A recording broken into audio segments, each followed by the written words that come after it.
విశాఖపట్నంలో ఇందాకే ఒక ప్రేమోన్మాది తల్లి కూతుళ్ళ మీద దాడి చేయడం, అది అతి క్రూరంగా దాడి చేయడం, తల్లి చనిపోవడం, ఆ అమ్మాయి చావు బ్రతుకులతో పోరాడుతూ ఉండే పరిస్థితిలో ఉండడం జరిగింది.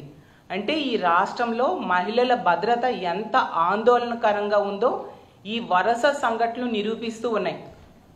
రోజుకి 70కి పైగా మహిళల మీద దాడులు, అత్యాచారాలు, హత్యలు కేసులు నమోదవుతున్నాయి. గంటకి 3-4 సంఘటనలు మహిళల మీద ఇలాంటి సంఘటనలు జరుగుతూ ఉండే పరిస్థితి ఈ కూటమి ప్రభుత్వం అధికారంలోకి వచ్చాక ఈ రాష్ట్రంలో మనకు కనిపిస్తూ ఉంది. అది ప్రభుత్వమే తమ లెక్కలను చెప్తూ ఉందంటే అన్అఫీషియల్గా ఇంకెన్ని ఇలాంటి సంఘటనలు జరుగుతున్నాయో మనం అర్థం చేసుకోవచ్చు. ఇంత క్రూరంగా వాళ్ళిద్దరి మీద దాడి చేశాడు అంటే ఇలాంటి దుర్మార్గులకి ఇంత ధైర్యం ఎక్కడి నుంచి వచ్చింది?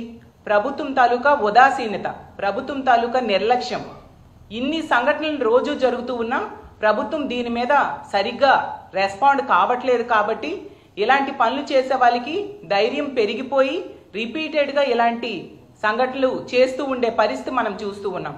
ఖచ్చితంగా ఈ విశాఖపట్నంలో జరిగిన సంఘటనలో వాళ్ళ మీద దాడి చేసిన వ్యక్తికి వెంటనే పట్టుకోవాలి, కఠినంగా శిక్షించాలి. తల్లిదండ్రులు, ఇంట్లో వాళ్ళు కోరుతూ ఉన్నారు బంధువులు ఉరిశిక్ష వేయాలని. అలాంటి కఠినమైన శిక్షలు వేయాల్సిన అవసరం ఉంది.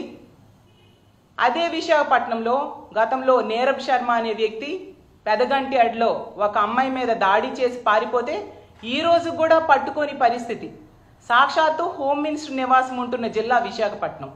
అలాంటి దగ్గరే ఇన్ని సంఘటనలు జరుగుతున్నా కూడా ఎటువంటి చలనం కూడా ప్రభుత్వంలో కనిపించట్లేదు. ప్రభుత్వం తాలూకా ఉదాసీన వైఖరిని అలుసుగా తీసుకొని ఈరోజు ఇలాంటి సంఘటనలు రిపీట్ అవుతూ ఉండే పరిస్థితి మనకు కనిపిస్తూ ఉంది. హోమ్ మినిస్టర్ గారి సొంత జిల్లాలోనే ఇప్పటికీ 22 పోక్సో కేసులు నమోదయ్యాయి. బాలికల మీద, మైనర్ బాలికల మీద ఇలాంటి సంఘటనలు జరిగాయి అంటే ఎంత దురదృష్టకరం మనం అర్థం చేసుకోవచ్చు.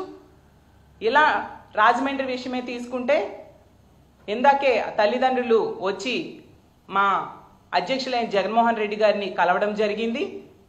జగనన్న ఆ కుటుంబానికి మా పార్టీ అండగా ఉంటుందని చెప్పడం జరిగింది. ఆ కుటుంబానికి, ఆ పాపకి న్యాయం జరిగేంత వరకు కూడా సహాయ సహకారాలు అందిస్తాము, న్యాయ పోరాటానికి పూర్తి సహాయ సహకారాలు అందిస్తామని చెప్పి ఆ కుటుంబానికి ధైర్యం చెప్పడం జరిగింది. 10 రోజులు అవుతూ ఉంది రాజమండ్రి సంఘటన జరిగి. 23వ తేదీన జరిగింది. ఈ రోజు కూడా ముఖ్యమంత్రి గారు కానీ, మంత్రులు కానీ, డిప్యూటీ సీఎం గారు కానీ, హోమ్ మినిస్టర్ గారు కానీ అక్కడికి వెళ్ళి ఆ కుటుంబానికి ధైర్యం చెప్పడం, అండగా నిలబడడం చేయలేదు. కనీసం సీసీటీవీ ఫుటేజ్ కూడా ఈ రోజుకి తల్లిదండ్రులకి ఇవ్వని పరిస్థితి మనకు కనిపిస్తూ ఉంది. ఎంత నిర్లక్ష్యము ప్రభుత్వానిది అనేది క్లియర్గా అర్థమవుతూ ఉంది. అలాగే తీసుకుంటే ఇప్పుడు ఈ సంఘటన జరిగింది. ఇన్ని సంఘటనలో కూడా ప్రభుత్వం ఈ దిశ యాప్ను కనుక కొనసాగించుంటే ఇలాంటి సంఘటనలు జరిగేవా? కొన్ని శక్తి యాప్ అని దిశ యాప్కి పేరు మార్చి వీళ్ళు తీసుకొచ్చారు. గతంలో అదే దిశ యాప్కి వేటకారం చేసిన వ్యక్తులు ఈరోజు అదే దిశ యాప్ని పేరు మార్చి శక్తి యాప్ అని చెప్పారు. హోమ్ మినిస్టర్ గారు చెప్తూ ఉన్నారు శక్తి టీమ్స్ పనిచేస్తూ ఉన్నాయని. ఏవా శక్తి టీమ్స్? మరి ఎందుకు వరుస సంఘటనలు జరుగుతూ ఉన్నాయి? ఎంత నిర్లక్ష్యంగా వీళ్ళు ఉండడం సమంజసమా? ఈ రాష్ట్రంలో మహిళల భద్రత గాలిలో దీపంలా ఉండాల్సిందేనా? అడుగడుగునా చూస్తే ఎక్కడైనా నిందితులు, బాధితులు ఉంటారు. బాధితులకి ప్రభుత్వం అండగా నిలబడాలి, నిందితులకి కఠినంగా శిక్షించాలి. ఈ కూటమి ప్రభుత్వం అధికారంలోకి వచ్చాక మాత్రం నిందితులకు అండగా నిలబడుతుంది, బాధితులకి ఎటువంటి సహాయ సహకారాలు అందించని పరిస్థితి మనకు క్లియర్గా ప్రతి సంఘటనలో కూడా కనిపిస్తూ ఉంది.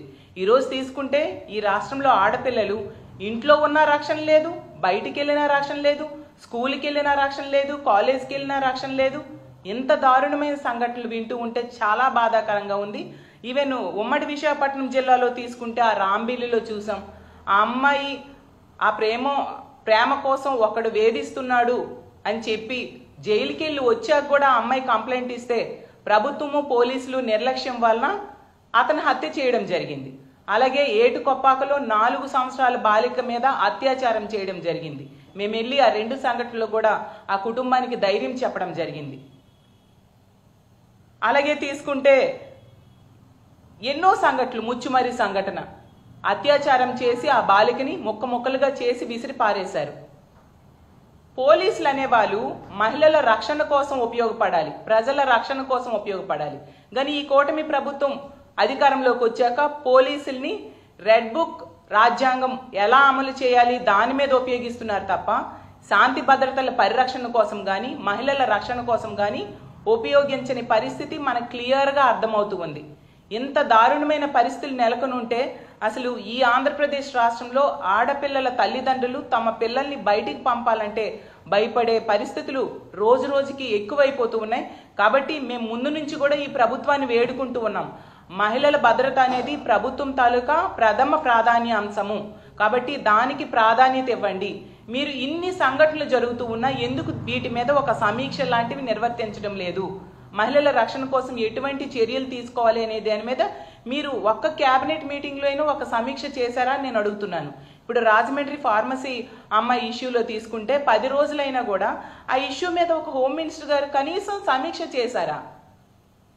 ఎంతసేపు కూడా ఆ హాస్పిటల్ యాజమాన్యాన్ని అలాగే నిందితుడైన ఆ దీపక్ని కాపాడడానికే ప్రయత్నిస్తున్నారు తప్ప ఆ బాలికకి న్యాయం చేయాలి అనే విషయం మీద దృష్టి పెట్టకపోవడం నిజంగా దురదృష్టకరం. అలాగే ఈ విశాఖ సంఘటన తీసుకుంటే ఖచ్చితంగా ఆ పాపకి మెరుగైన వైద్యం అందించాలి. అలాగే నిందితుడికి కఠినమైన శిక్షలు పడాలి. ముందు పట్టుకోండి నిందితుడిని. ఆ పెదగంట్యాడ సంఘటనలో నీరబ్ శర్మ లాగా ఇన్ని నెలలైనా, ఇంచుమించు 5 నెలలైనా కూడా పట్టుకోకుండా పోలీసులు తమ చేతకానితనంతో వ్యవహరిస్తూ ఉన్నారు. అలా కాకుండా ఈ నిందితుడిని వెంటనే పట్టుకోవాలి. ఇంకొకసారి ఇలాంటి పనులు చేయాలంటే భయపడేట్టుగా ఇలాంటి దుర్మార్గులకి కఠినమైన శిక్షలు వేయాలని మా వైఎస్ఆర్ కాంగ్రెస్ పార్టీ తరఫున డిమాండ్ చేస్తూ సెలవు తీసుకుంటున్నాను.